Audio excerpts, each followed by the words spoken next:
नमस्कार दोस्तों, Gurukul of politics पर आपका स्वागत है। मैं हूं आपका दोस्त धर्मेंद्र कंवारी और हमारे साथ मौजूद हैं हम सब के प्रिय डॉक्टर सतीश त्यागी जी। नमस्कार। बहुत सारे साथी पूछ रहे थे, कमेंट कर रहे थे, फ़ोन आ रहे थे कि डॉक्टर सतीश त्यागी जी कहाँ पे हैं। तो डॉक्टर सतीश त्यागी जी यहाँ पे हैं और कहीं नहीं गए थे ये। और हाँ, ये सच है कि बहुत दिनों से हमने आपसे मुलाकात नहीं की थी और इसके बहुत सारे कारण हैं। कोई एक कारण नहीं है, लेकिन सबसे बड़ा जो कारण है वो आलस्य का कारण है। होता ये है कि हम रोज़ाना मिलते हैं और 3-4 घंटे पता नहीं हमारे कब बीत चले जाते हैं और वीडियो बन ही नहीं पाता है। तो डॉक्टर साहब, आप बताइए, आप कहाँ थे? जैसा आपने बताया मैं तो यहीं था और अपनी तो वही स्थिति है, जीना यहाँ मरना यहाँ, इसके सिवा जाना कहाँ। नहीं, कुंभ नहीं गए? कुंभ भी जाना चाहिए था। नहीं, कुंभ में नहीं जा पाया, ये सौभाग्य में मुझे उपलब्ध नहीं हो पाया। और दूसरी बड़ी बात ये थी कि हमारे जो दर्शक हैं ना जी, उनको चस्का पड़ गया, एक आदत पड़ गई, आदत पड़ गई है ये राजनीतिक मुद्दों पे। जी। और हम थोड़ा सा विराम चाह रहे थे, चूँकि पूरा एक विधानसभा चुनाव हमने देखा, एक पूरा लोकसभा चुनाव देखा, तो बहुत ज़्यादा अधिकता हो रही थी राजनीति की ना। तो एक थोड़ी सी हमारे अंदर भी थी कि थोड़ा सा विश्राम कर लिया जाए, और मेरे ख्याल से हमारे दर्शक भी चाह रहे होंगे शायद कि उनको राहत मिली होगी। तो आज लंबे अरसे बाद मिलें तो कर लेते हैं कुछ चर्चा। अब उस चर्चा से पहले मैं एक एपिसोड आपको बताना चाह रहा हूँ। जी जी। मेरे एक दोस्त हैं, उनके साथ पुस्तक मेले में मैं आपसे इजाज़त लेके गया। उस दिन दिल्ली के इलेक्शन थे और मुझे ये ध्यान नहीं रहा कि आज पुस्तक मेला बंद होगा। जी। तो जब हम बहादुरगढ़ पहुँचे तो मुझे ये सूचना मिली। तो फिर फैसला ये हुआ कि उन्होंने कहा कि अब रोहतक चल के क्या करेंगे, मेरे फार्म हाउस पे चलते हैं। मैंने कहा चलिए आपके फार्म हाउस पे चलते हैं। उनका फार्म हाउस है अलवर के पास, एक पहाड़ी हैं 3, उन पहाड़ियों के पीछे कोई पावदा या पड़ावदा करके गांव है जी। वहाँ पे उन्होंने कुछ एकड़ ज़मीन ले रखी है, बीघे बोलते हैं वहाँ पे, अपने से छोटा होता है राजस्थान का।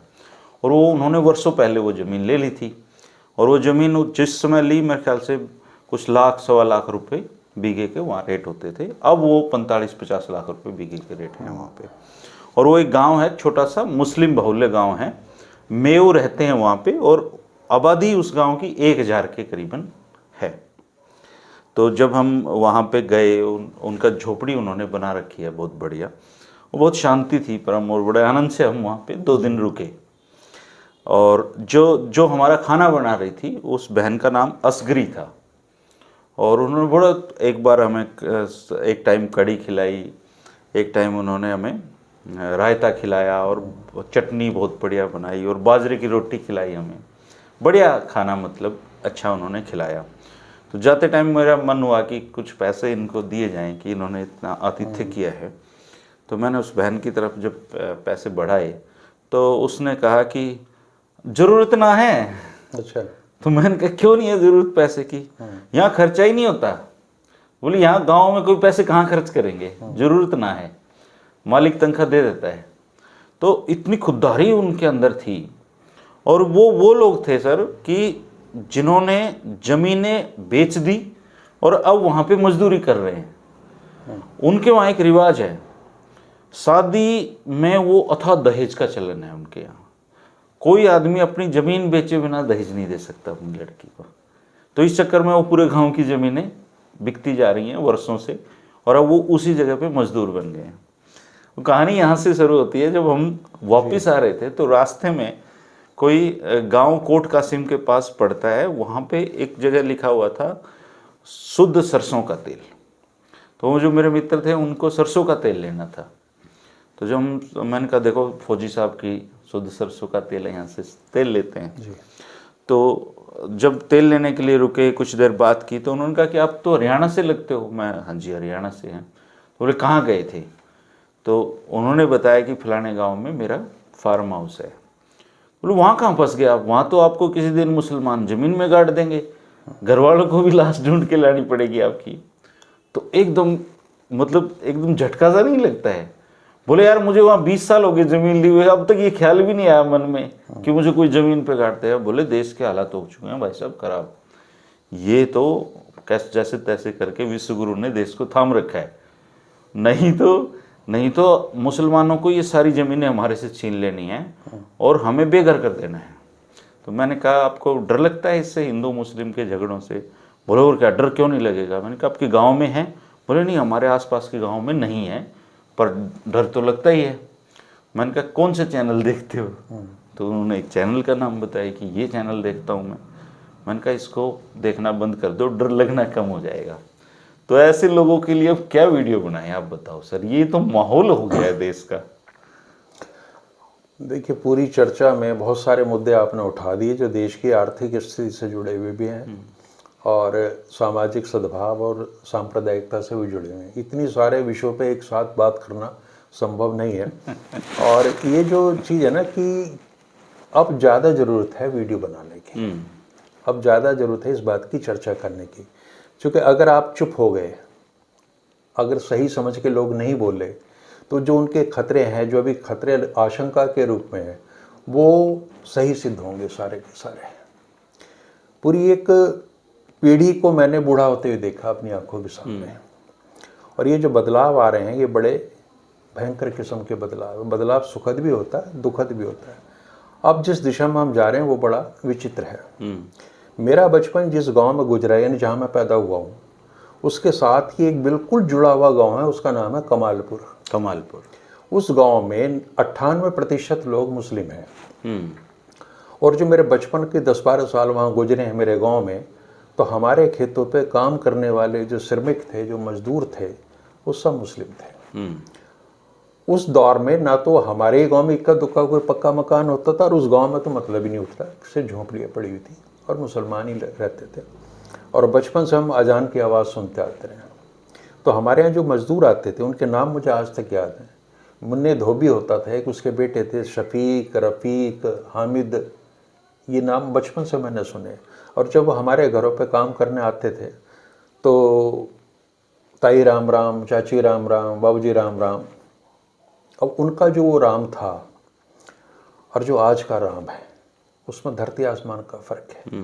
उस गांव को अब मैं देखता हूँ, उस गांव में सचमुच अपने लोगों से जब मेरी बात होती है जाके, वो लोग भी डरे हुए हैं उन्हीं लोगों से सदियों से जिनके साथ रह रहे हैं, और कोई वजह नहीं है।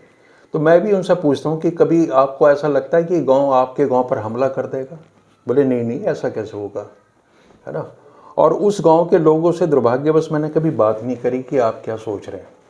लेकिन उस छोटे से गाँव में सांप्रदायिकता की सोच जा चुकी है बहुत बुरी तरीके से।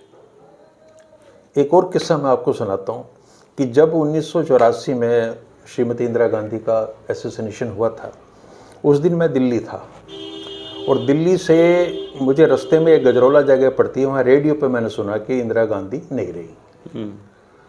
और उसके आगे जब हम चले तो पुलिस ने एक जगह रोका, और उसमें उन्होंने कहा कि वो कोई सरदार तो नहीं है इस बस में। तब तक भी मुझे आइडिया नहीं था कि क्या हुआ दिल्ली में, सिर्फ ये था कि इंदिरा गांधी को गोली लगी और वो एडमिट हैं। तो वहाँ पूछा तो पता चला कि सिखों ने हमला किया इंदिरा गांधी पे, और ये आशंका व्यक्त की जा रही है कि अब सिख सुरक्षित नहीं रहेंगे इस देश में, मतलब झगड़े होंगे, सिखों को मारा जाएगा। तो वो ये तलाश कर रही थी पुलिस की, अगर कोई सिख हो तो उसको वहाँ से लेके प्रोटेक्शन में ले लें।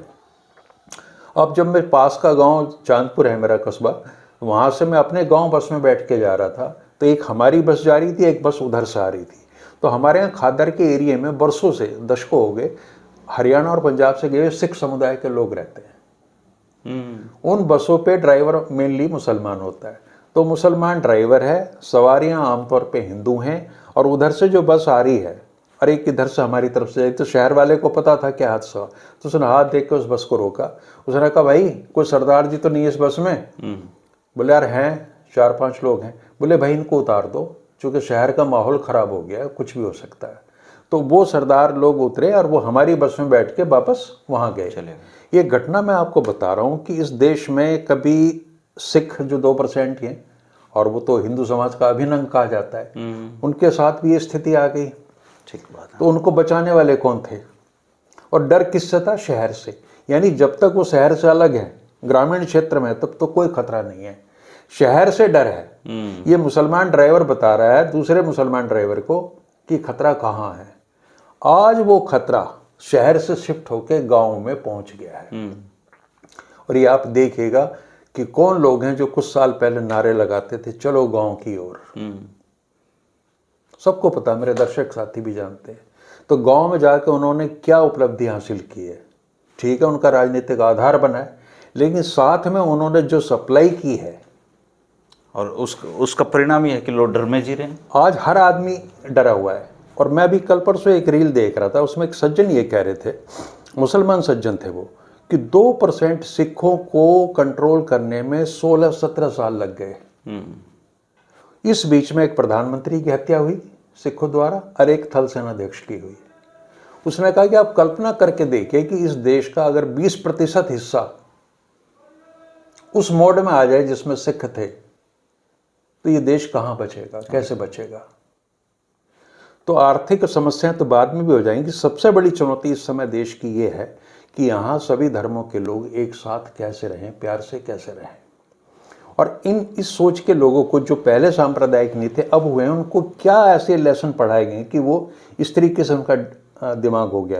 ये कोई बहुत बड़ी बात नहीं है, उनका भी दोष नहीं है, लेकिन उनको ये चीज़ बार बार इनकलकेट की जा रही है उनके दिमाग में कि इस तरह के हालात ये लोग कर देंगे। चिंता बहुत बड़ी है। इस आप और हम बैठ के यहाँ डिस्कशन में भी कुछ नहीं कर सकते, लेकिन हमारे अगर मान ली लाखों लोग हम सुनते हैं, वो सोचने पे उनको विवश होना चाहिए कि इस देश को अगर आगे चलना है तो क्या हम इस रास्ते से चल सकते हैं कि एक समुदाय दूसरे समुदाय के प्रति आशंकित हो, डरा रहे और उसको खतरा मानता रहे, या तो इस समस्या का समाधान अभी कर लीजिए, लेकिन अगली यात्रा में अगर आप इस अविश्वास के साथ में, इस गैर भरोसे के साथ में चलेंगे तो ये देश कभी तरक्की नहीं करेगा, चूंकि यहाँ ना शांति होगी ना सद्भाव होगा। तो ये बहुत बड़ा मुद्दा है। और मैंने तो आपको बता दिया, अपने बचपन से मैं सारी चीज़ें देखता आ रहा हूँ। और मेरे जो गाँव के साथ का जो कस्बा है चांदपुर, वहाँ भी मेजॉरिटी पॉपुलेशन मुस्लिम की है, और मेरे जिले में भी मुसलमानों की संख्या बहुत ज़्यादा है। वो कितने कट्टर मुसलमान हैं पता है सर? वो उसकी पत्नी का नाम अस्करी, उसका नाम खुर्शीद। हाँ। तो मैंने कहा खुर्शीद नमाज पढ़ते हो? बोला हाँ साहब 5 टाइम पढ़ता हूँ। हाँ। तो उसकी पत्नी कहते हैं माँ के जन्म लेके ही ना पढ़ो।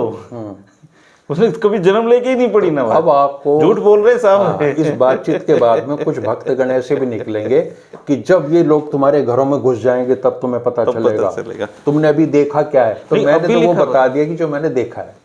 अभी लिखा हुआ है कि किसी ने कमेंट कर रखा था कि अगर कुंभ मेले की व्यवस्थाओं से आपको कोई दिक्कत है तो पाकिस्तान चले जाओ। देखिए, इंसान को इंसान से कोई प्रॉब्लम नहीं है कहीं भी, किसी भी स्तर पे। प्रॉब्लम हिंदुओं को मुसलमान से है, और हैं दोनों इंसान। प्रॉब्लम मुसलमान को सिख से है या किसी को किसी से है। यानी जैसे ही इंसान एक धार्मिक पहचान धारण करता है, उसको दूसरे इंसान से खतरा पैदा होता है। और बहुसंख्यक यहाँ उल्टा हो रहा है सर। अल्पसंख्यक को बहुसंख्यक से डर पैदा होना चाहिए, यहाँ बहुसंख्यक को अल्पसंख्यक से डराया जा रहा है। देखो तो ये जो डर की राजनीति ना, पॉलिटिक्स ऑफ फियर, ये भी अपने आप में एक बड़ी चीज़ है। और ये दौर आजकल ऐसा चल पड़ा है कि यहाँ जो जितनी न्यूसेंस बात करेगा, अब देखिए ट्रंप आ गए। ट्रंप तो दुनिया के नेता हैं, हमारे तो विश्वगुरु जैसे हैं, इनके तो दोस्त हैं। हाँ, अब वो किस तरह की भाषा का इस्तेमाल कर रहे हैं। मैं कह रहा हूँ ये बदलाव के साथ दुनिया के सबसे बड़े लीडर की भाषा देखिए कि अगर मुझे कुछ हुआ तो मैंने कह दिया कि ईरान को तबाह कर दूंगा। तबाह कर देना है। कह रहा है कि गाजा पट्टी को मैं ले लूंगा और उस पर मैं एक मॉडर्न रिवेरा बनाऊंगा। भाई तू कौन है, तुझे किसने ठेका दे दिया? उधर ईरान और गाजा पट्टी, ये जो सारे लोग थे, इन सबको मोबिलाइज कर दिया है, इस तरीके से दिखा दिया कि अब कोई बहुत बड़ा खतरा तुम्हारे सामने है। तो नेताओं का कर्तव्य ये होता है कि समाज में शांति स्थापित करें, और अगर कहीं तनाव है तो उसको कहें कि हम गंभीर प्रयास करेंगे, ये चीज़ें दूर होंगी। लेकिन आप देखना कि इस देश में हमारे में क्या रिएक्शन होगी, चूंकि वहाँ लड़ाई का एंगल मुस्लिम और यहूदी वाला है, मुस्लिम और क्रिश्चियन वाला है, और उसकी रिएक्शन आपको यहाँ मिलेंगी। और कुछ ऐसे लोग होंगे जो अब सक्रिय हो जाएंगे। वो तो सर कहते हैं कि पांव बढ़ती देखनी चाहिए। हाँ, वो तो चलो जब होगा। अमेरिका ने जिस तरीके से हमारे लोगों को डिपोर्ट किया है यहाँ पे, वो तो शर्म की बात है कि नहीं है सर? नहीं, उसमें भी दो तरह की है। शर्म का विभाजन हो गया। जो भक्तगण हैं, जो पार्टी इस सत्तारूढ़ दल के समर्थक हैं, वो ये कहते हैं कि और किस तरह का व्यवहार आप अपेक्षा कर रहे हैं उनसे, ऐसा ही होना चाहिए। चूंकि वो अवैध तरीके से गए हैं तो उनके साथ यही होना चाहिए। या दूसरी प्रश्न ये कर रहे हैं कि क्या यहाँ जो उनकी जो वो बता रहे हैं कि रोहिंग्या शरणार्थी वगैरह हैं, इस तरह के लोग हैं, उनको भी हमें ऐसे कर देना चाहिए। अब उनसे सवाल ये है कि 10 साल से आप उनको क्यों नहीं निकाल रहे? क्यों नहीं निकाल? आपका तरीका कुछ भी हो, कितने लोगों को आपने भेजा है ना? तो आप इस समस्या से मुक्ति पा लीजिए। अब तो कोई रोकने वाला नहीं है। और रहा कि सवाल ये है कि अमेरिका अगर कोलंबिया में किसी को भेज रहा है इस तरीके से, हाल तो भेजा नहीं, तो उसके भी राष्ट्रपति ने खड़े होकर उसका विरोध कर दिया। छोटा सा देश है सर। हाँ, 5 करोड़ की आबादी का देश है, कोई बहुत बड़ी चीज नहीं है। उसने ट्रंप को बिल्कुल साफ साफ कह दिया कि ये व्यवहार सहन नहीं होगा, हम अपने जहाज भेज के उनको वहां से मंगवा लेंगे। लेकिन भारत में अच्छा, दूसरी बात ये कि दुनिया का कोई प्राइम मिनिस्टर या प्रेसिडेंट, मैंने तो कभी कहते नहीं सुना कि डोनाल्ड माय फ्रेंड। हाँ, इनके तो हैं। आपने चूंकि ये तो उनके चुनाव प्रचार में आपने भी गए दोस्ती का दम भरा है और आपने अमेरिका जाके उनके लिए वोट मांगे हैं, तो एक दोस्त से ये तो उम्मीद की ही जानी चाहिए कि जब वो आपके अवैध नागरिकों को यहाँ भेजे तो कम से कम इज्जत के साथ भेज दे। अब बेइज्जती तो ना करे। दूसरा भी तो तरीका होता था दूसरे, लेकिन हर चीज की वकालत हो रही है। अब सवाल ये उठ रहा है कि उनका सैनिक जहाज, कोई ऑर्डिनरी प्लेन नहीं था, वो पैसेंजर प्लेन नहीं था, उसको आपने अपने देश में क्यों उतरने दिया? तो इसकी भी चीजें आपको मिल जाएंगी। विदेश मंत्री संसद में कह रहे हैं कि ये तो एक होता रहा है शुरू से, ये तो सबको पता होता रहा है। हाँ, उनका प्रोसेस यही है, अवैध है। लेकिन क्या इससे पहले वो इसी रूप में आते थे? और चलो मान लीजिए इस रूप में आते थे, तो वो दौर था ना जब नेहरू, इंदिरा और राजीव और मनमोहन सिंह का दौर था। आपके दौर में तो कुछ और सत्कार होना चाहिए था, फुलमाला डाल के भेजने। तो धर्मेंद्र जी, सबसे बड़ी समस्या ये है कि आज आप किसी भी चीज का विरोध करेंगे तो वो ये कहेंगे कि 60 में 70 में भी तो ये हुआ था, तब भी तो हुआ था जब नेहरू थे, तब भी तो हुआ था जब इंदिरा गांधी थी। तो इसका मतलब ये है कि आप लोग वो सब काम करोगे जो कांग्रेस पार्टी ने किए हैं। अब बड़ी हैरत की बात होती है कि प्रधानमंत्री ने जब राष्ट्रपति के अभिभाषण पर जवाब दिया, अब ये देश का दुर्भाग्य है कि एक बार, अगर दुर्भाग्य तो क्या कहूँगा, यहाँ की प्रथा ऐसी है कि प्रधानमंत्री सबसे अंत में बोलते हैं, फिर उनकी बात का कोई जवाब नहीं दे सकता। अब वो लीडर ऑफ अपोजिशन है राहुल गांधी की बात कहते हुए कहते हैं कि अब इस देश में कुछ लोग ये समझते हैं कि अगर वो अंतर्राष्ट्रीय मुद्दों पर नहीं बोलेंगे, विदेश नीति पर नहीं बोलेंगे, तो उनको मैच्योर नहीं समझा जाए। किताब भी सजेस्ट की है उन्होंने। इतनी बचकानी बात करना। और उन्होंने किताब सजेस्ट किया है, JFK's फॉरगेटन क्राइसिस।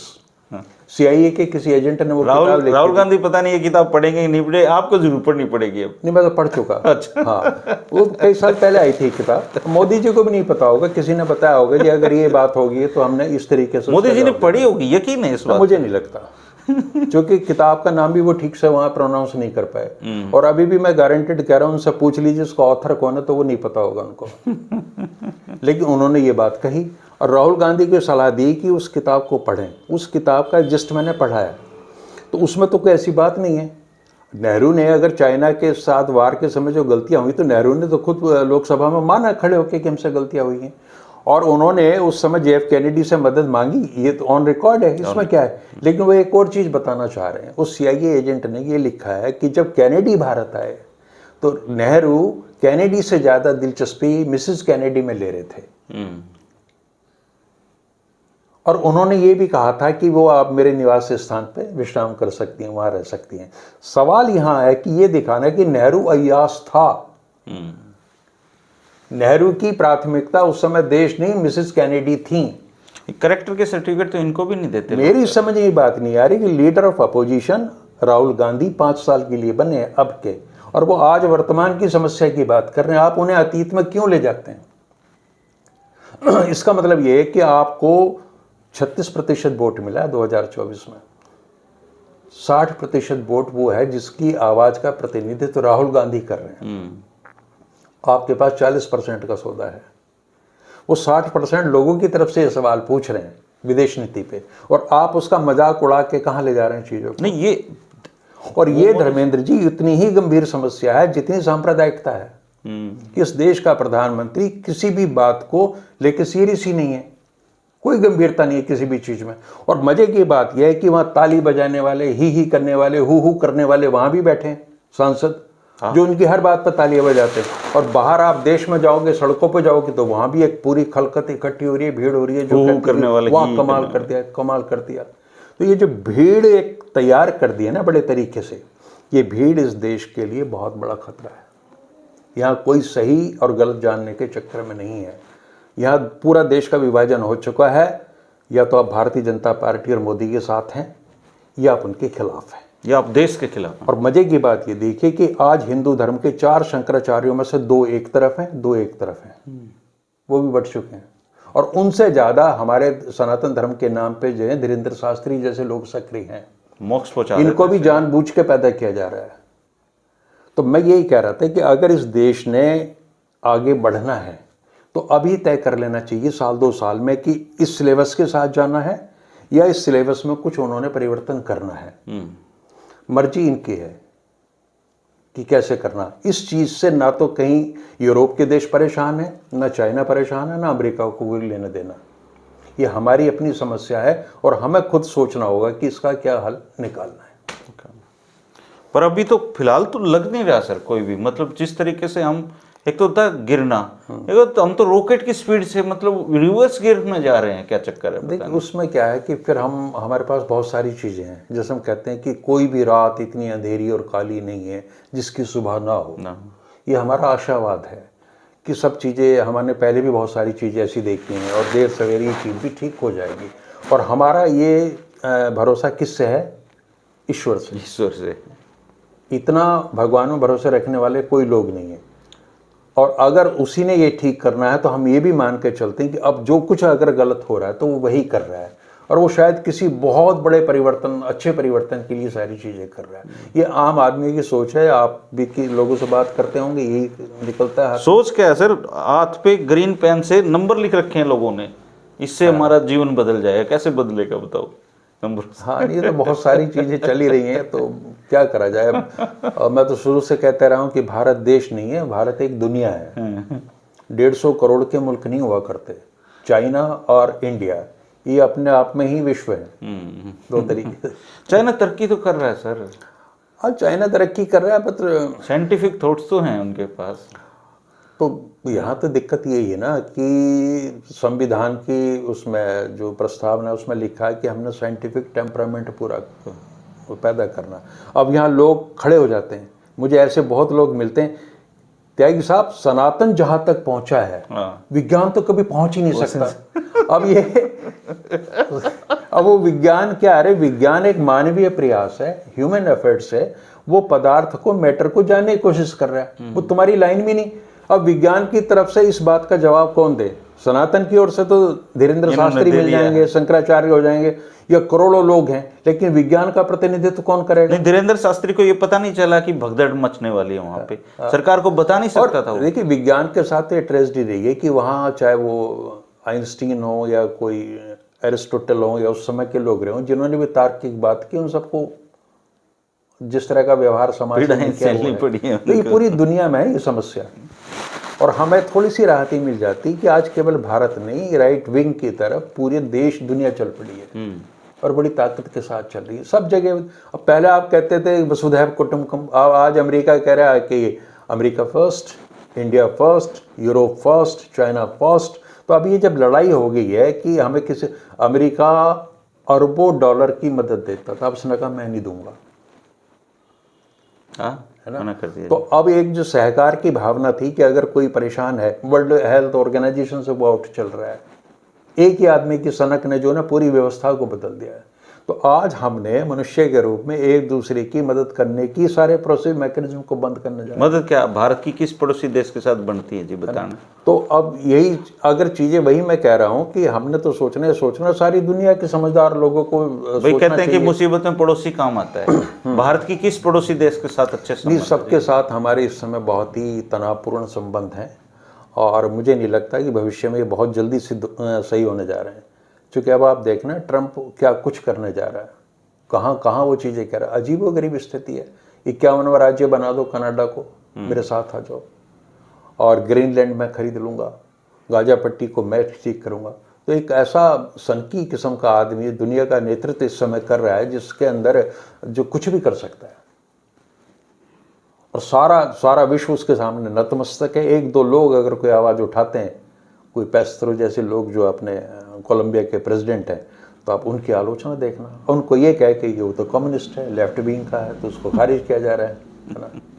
किसी ने आपकी वॉल पे भी लिख रखा था, जब बात चाइना की आएगी तब देखेंगे ये कोलंबिया का राष्ट्रीय क्या कहते हैं। हाँ, नहीं तर्क सबके पास हैं, वो ऐसी ट्रेनिंग उनको दी गई है। ऐसी ही कुंभ से दिक्कत है तो तुम और पाकिस्तान मजे चले की जाओ। बात यह है कि देखो हमारा भी सौभाग्य है कि व्हाट्सएप यूनिवर्सिटी का वो ज्ञान हम तक भी आता है, आते हैं। हम भी पढ़ते हैं, ऐसी बात नहीं है, लेकिन हमारे लिए वो सिर्फ एंटरटेनमेंट है, इससे ज्यादा कुछ नहीं। अब कहीं कहते हैं जी अनिल विज पे वीडियो बना, अरे क्या वीडियो बनाए भाई अनिल विज पे। नहीं, बना लिया करो आप, मैं तो यही कह रहा हूँ, आप निराशा में बच जाओ। अनिल विज तो वीडियो, आप ये देखो, अगर अनिल विज पे हम वीडियो बनाते तो हमारी वीडियो कितनी हिट होनी थी, क्योंकि लोगों को अनिल विज ही चाहिए, पर्सनैलिटी चाहिए। हिट और पिट से तो दूरी है सर, हम तो यहाँ व्यक्ति चाहिए। अब ना 2 दिन हम ये कहते हैं कि अनिल विज बहुत बहादुर आदमी है, उन्होंने सत्ता को चुनौती दी थी, चौथी हमें वीडियो बनानी पड़ती कि अब विज मान गए, गब्बर मान गया है, गब्बर ने सरेंडर कर दिया है। तो इसी उलझाव में हम उलझाए रखेंगे इन्हीं चीजों को। अब यही काम लोगों की तरह और दोस्तों की तरह हम करने लगेंगे तो फिर गुरुकुल ऑफ पॉलिटिक्स का फायदा क्या हुआ। हम तो वो चीज हैं जो दर्शकों के मन की बात करते हैं। धर्मेंद्र जी, हमारे दर्शकों के मन में भी हमें पता नहीं ना क्या है, हो सकता है वो उनको आदत पड़ेगी मजे लेने की कि यार अनिल विज के बारे में कुछ नहीं बोल रहे। चलो आज क्या बात है, वो जब त्यागी जी को याद कर रहे हैं ना, वो इसलिए याद कर रहे हैं और कोई लंबी छोटी बात नहीं है। आज शुक्रवार है, हाँ, तो ये दिन तो हम फिक्स करते हैं कम से कम।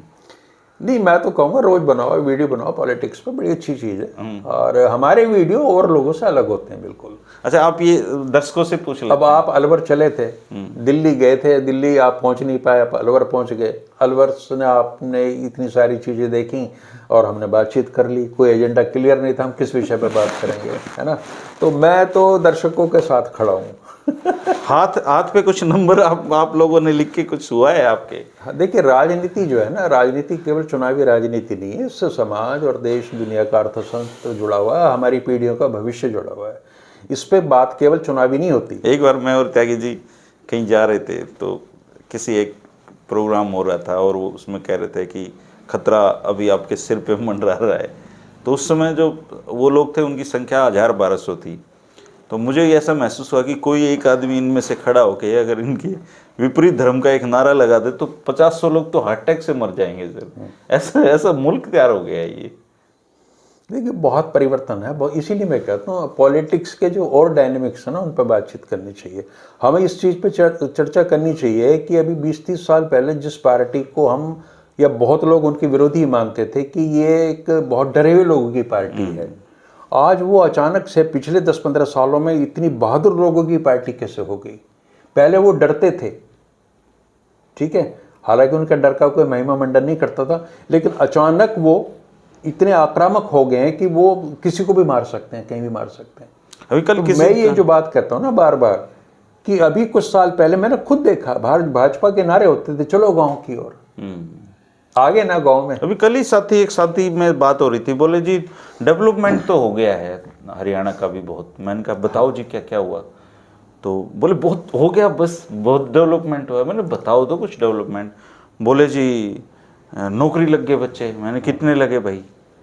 तो बोले जी लाखों लग गए। मैंने लाखों नहीं होते, डाटा दो आप। तो मैंने कहा 20,000 लगे थे, उसके अलावा बताओ।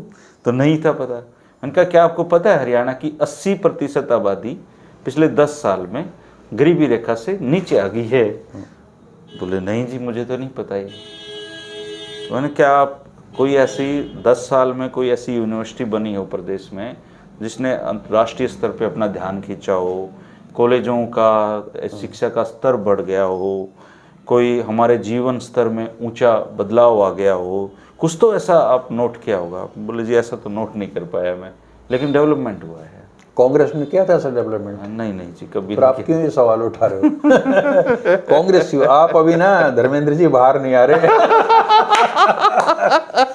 अभी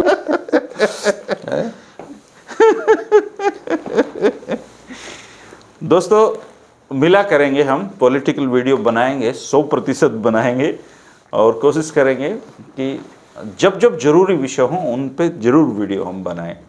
लेकिन मतलब बिना काम के वीडियो बनाने का कोई मुझे मतलब मज़ा नहीं आता हमें। और ये गुरुकुल ऑफ पॉलिटिक्स, इसका संबंध सीधे सीधे विचारों से है और ऐसे विचारों से हैं जिनमें हम थोड़ा बहुत बदलाव की एक झलक दिखाई दे, थोड़ा दिमाग पे जोर पड़ना चाहिए। और अच्छे वीडियो बनते रहेंगे। खास बात यह है कि जब हमने पॉलिटिकल वीडियो नहीं बना रहे होते हम, तो कुछ अच्छा बना रहे होते हैं गुरुकुल ऑफ पॉलिटिक्स पे। हरियाणा का लोक साहित्य जिसको बिल्कुल अछूता था आज तक, वो इस पे लेके आ रहे हैं। समसामयिक मुद्दों पे हम बातचीत कर रहे हैं। और त्यागी जी कहीं नहीं गए हैं, हम रोजाना मिलते हैं, ऑलमोस्ट रोजाना मिलते हैं। ये अलग बात है कि हम वीडियो शूट नहीं कर पाते, खूब बातें करते हैं, विचारों का आदान प्रदान होता है। और अब से हम रेगुलर आपको मिला करेंगे, मतलब ज़रूरी विषयों पे मिला करेंगे। और आपका हमारे लिए कोई सुझाव हो तो आप कमेंट करके बता सकते हैं। कमेंट करके आप ज़रूर ये बताइए कि आपको वीडियो कब चाहिए और किन विषयों पे चाहिए। बाकी इस सवाल का जवाब हमने दे दिया है कि त्यागी जी कहाँ पर हैं। त्यागी जी कहीं नहीं गए हैं। एक साथी हैं जब एडवोकेट गिल बहादुरगढ़ से, तो उन्होंने मुझसे पूछा कि क्या आप दोनों में मनमुटाव हो गया है। तो मैंने उनको लिखा कि क्या बाप बेटे में मनमुटाव होते हैं। तो बोले जी वहाँ तो नहीं होते। मैंने कहा ये ऐसा ही संबंध है हमारा। तो राजनीतिक मतभेद हो सकते हैं, मनभेद नहीं। कोई मतभेद नहीं है, कोई मनभेद नहीं है। और बहुत प्रेम से हम आप लोगों के समक्ष आते हैं। बहुत आपका सहयोग, आशीर्वाद। बहुत सारे साथियों को पता नहीं कि हमारा एक और चैनल है गुरुकुल हेल्थ है। हाँ, हेल्थ की ओर भी हमारा बड़ा फोकस है और उसको नए स्वरूप में हम ला रहे हैं उस चीज़ को। और वो चैनल बहुत अच्छी ग्रोथ कर रहा है और वो एक सेवा का काम है, क्योंकि उसके माध्यम से हम लोगों को उनके खान पान और दिनचर्या में डॉक्टर साहब बदलाव करवाते हैं जिससे वो बीमार ना पड़े। तो पॉलिटिक्स के अलावा भी हम लोग काम करते हैं और वो काम बहुत महत्वपूर्ण काम कुदरत हमसे करवा रही है। वो चैनल भी 1 लाख के करीब पहुंचने वाला है। तो आप जब हमें मिस करें डॉक्टर साहब को, तो कुछ अच्छे वीडियो देखने के लिए हेल्थ से रिलेटेड गुरुकुल ऑफ हेल्थ को आप सब्सक्राइब कर सकते हैं। ये वाला चैनल आपने अभी तक सब्सक्राइब नहीं किया तो करिए। मुलाकात होती रहेगी। शुक्रवार कम से कम हम जरूर मिला करेंगे।